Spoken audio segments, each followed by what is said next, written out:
La régression ésotérique, c'est je travaille avec une médium, parce que moi j'ai besoin de mon cerveau, et pour être dans cet état où on connecte avec les mémoires profondes, il faut complètement lâcher prise. Donc moi je peux pas y réfléchir et lâcher prise complet. Donc du coup, ma médium, je la dirige pour qu'elle aille observer dans le corps, à travers les mémoires, ce qui bloque. Donc on fait cette séance avec, qui vient avec différentes problématiques, mais quelque chose qui la titille depuis très longtemps, hein, qui te perturbe, c'est qu'aujourd'hui, elle a réussi à mettre en place dans sa vie une liberté de temps, elle a lâché le travail, elle semble plus libre, elle a plus de temps pour sa famille, ses enfants, mais un jour elle rentre dans un resto, et elle flash sur l'endroit et elle dit je veux créer un petit restaurant qui me ressemble. Et elle y pense tout le temps, tout le temps. Et elle me dit je comprends pas parce que j'y pense, j'ai trop envie, mais d'un autre côté, j'ai tout fait pour être tranquille et plus travailler comme une dingue. Et du coup, je sais pas quoi faire, je suis complètement perdue, etc. Donc, ça lui prenait la tête, mais vraiment, grosse prise de tête. Je fais quoi? Je rachète, j'y vais, je me lance, j'y vais pas. Et moi, sur le coup, je me connecte à elle et puis je sens son énergie avec cette envie d'y aller. Et je lui dis, si tu as autant envie, faudrait peut-être que tu te lances. Et puis, il passe une séance, 2 séances, 3e séance, régression. Je vais donc explorer ce sujet et je tombe sur une mémoire qui concerne un homme pour qui a en fait une existence de frustration parce qu'il avait trop envie d'avoir un commerce, un restaurant, tout ça. Et en fait, il n'a jamais pu le faire par manque de temps, par manque d'argent.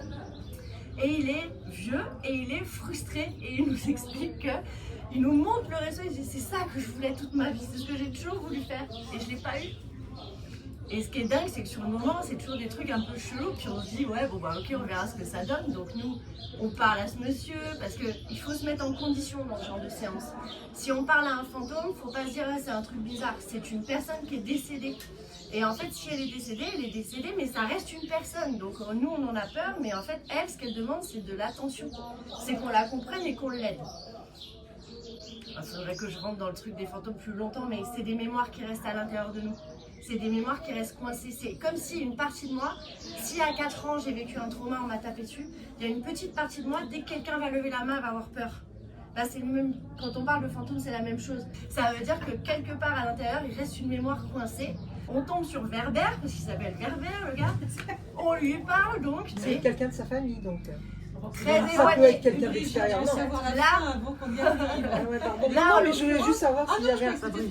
En l'occurrence, effectivement, c'est certainement quelqu'un de sa famille plus ou moins éloigné, vu la période où on est, c'est très éloigné. Cet aspect d'elle, finalement, qui reste dans son ADN, qui n'est pas allé au bout de son objectif. Donc, on lui parle, on discute, on lui explique, on lui dit mais c'est pas grave, regarde ce que tu es maintenant. Tu as créé autre chose, tu es une femme d'affaires, tu as réussi. Donc en fait, on l'a guérie, on l'a réconciliée avec cet aspect d'elle qui est blessé. Et sur le coup, on termine la séance et je dis oh, putain, c'était compliqué ton truc, j'espère que ça va donner quelque chose. Moi, je suis humble, on est parti en mode on va voir.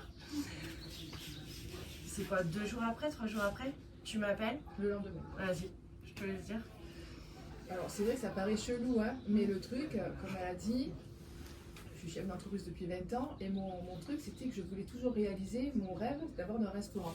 Et je me dis, ah, c'est bon, aujourd'hui tu es trop vieille et puis aujourd'hui je me lève à l'heure que je veux, je vais travailler mais j'ai pas d'impératif horaire. Et tout ce que j'ai mis en place aujourd'hui, en fait j'allais tout remettre en question pour créer une autre entreprise, une restauration. Il faut être présent, il faut faire les livraisons, il faut faire ci, il faut faire ça. Mais dans quoi je veux me lancer, bordel? Et ça me hantait, j'arrivais plus. Et pourtant, j'ai putain, alors j'appelle quelqu'un, putain, vas-y, fais-le.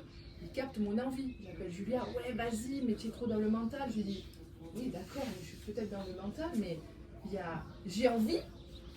Mais non, mais c'est cool en fait, parce que j'ai tout aujourd'hui. Dans moi, ce que je veux tout maîtriser. Bon, aujourd'hui, j'ai lâché prise. Mais, donc du coup, qu'on rentre dans ma tête, je veux pas. Et quand Julia m'a dit, non mais je guide, et il y a quelqu'un d'autre qui rentre en hypnose pour toi, c'est pas toi. Moi, en fait, je regarde, je suis spectatrice. Je suis spectatrice. Il y a Julia, et il y a celle qui rentre en hypnose pour moi. Donc elle rentre dans mes mémoires anciennes. Et en fait, il y a des trucs dans mon corps qui se passent, qui se manifestent, et je me dis, waouh, mais tu peux pas le savoir ça aujourd'hui. Bon, ouais. Et du coup, on tombe sur ce fameux Werber, qui est bien là maintenant, hein, tu vois, il est bien ce fameux-là. Et Werber, en fait, il était torturé parce que manque de confiance en lui, bon, il avait d'autres problèmes aussi. En fait, Werber, en fait, il était, on lui a confié, alors mais attendez, ça paraît chelou, mais Ah non, non, moi ça me non, paraît mais pas parce chelou. que Patricia me regarde. Mais... Non, non.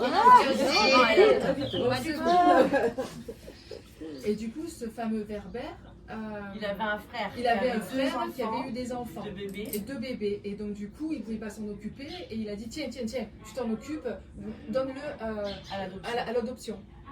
Waouh, j'ai adopté moi. Ah. Eh ouais, Il les a donnés en adoption, En et adoption. toute sa vie, Werber, il regrettait et d'avoir pas eu son commerce et d'avoir abandonné ses enfants. Et du coup, il a toujours été avec ce truc, j'en fais plus, je veux faire plus. Et moi, c'est ce que la manière dont je vis là, je veux faire plus, je veux anticiper. Et mes enfants me demanderaient, maman, c'est bon, arrête, tu m'étouffes là. Et du coup, étant donné que la culpabilité de Werber s'est envolée, ben moi, j'en ai plus en fait. C'est fou, hein, c'est une mémoire. Et donc Werber, il a voulu se créer aussi avec un restaurant. Et je lui ai dit, mais qu'est-ce qui t'en empêche? Fais-le, réalise-toi, tout est possible dans ce monde. Allez, elle a aidé Werber à se réaliser. Ça m'a libérée. On a fini la séance. Je lui ai dit, ouais, bon, ouais, bon, ouais, Finalement. ouais, bon. Bizarre. Ouais, bon, après, je connais Julia, je fais confiance, ouais, bon. Et le lendemain, je rentre dans ce local et je rentre, waouh, libérée. Plus cette envie de vouloir réaliser quelque chose. Quoi. Et je suis, mais libérée, quoi, mais le truc qui me.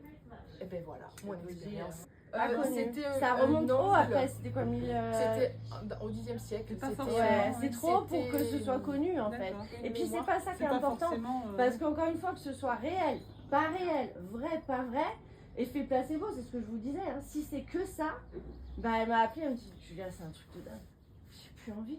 Mais ça fait tellement de bien, je me prenais tellement la tête. Et Et après, viendra qui viendra.